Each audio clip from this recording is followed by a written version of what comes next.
First index లోనే నాకు మారుతి అనేది వెహికల్ పోవద్దు, మారుతి నాకు స్టాక్ లోనే ఉంది, బట్ టెస్లా వచ్చి యాడ్ అయింది. సో దాని సేల్స్ ప్రకారం మనం చూసుకుంటే ఫస్ట్ టాటా ఎక్కువ సేల్స్ ఉంది, తర్వాత ఇప్పుడు టెస్లా ఎక్కువ సేల్స్ ఉంది, కాబట్టి దాన్ని సెకండ్ లిస్ట్ లో సెకండ్ నెంబర్ దగ్గర యాడ్ చేయాలనుకున్నా, మారుతి ఏమో థర్డ్ ప్లేస్ వెళ్ళింది. సో ఇలాంటి కండిషన్స్ ఉన్నప్పుడు మనం ఇన్సర్ట్ ఉపయోగించి ఆ యొక్క పర్టికులర్ ఇండెక్స్ దగ్గర కొత్త ఎలిమెంట్ ని యాడ్ చేయొచ్చు.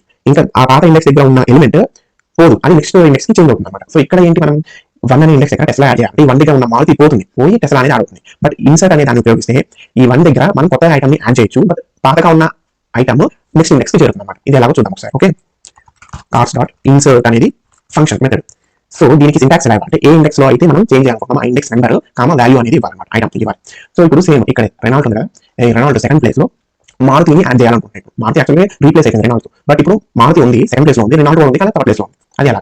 సో ఫస్ట్ ఇండెక్స్ లో మారుతిని యాడ్ చేయాలి. ఓకే, ఇప్పుడు ఎలా యాడ్ అయింది చూద్దాం. సి మీరు ఏం కంటే ఇది ఇలా ఎందుకు వచ్చిందంటే ఇది ఐటమ్స్ ఎక్కువ ఉన్నాయి కదా, సో కాంపాక్ట్ అవడానికి ఇలా వచ్చింది.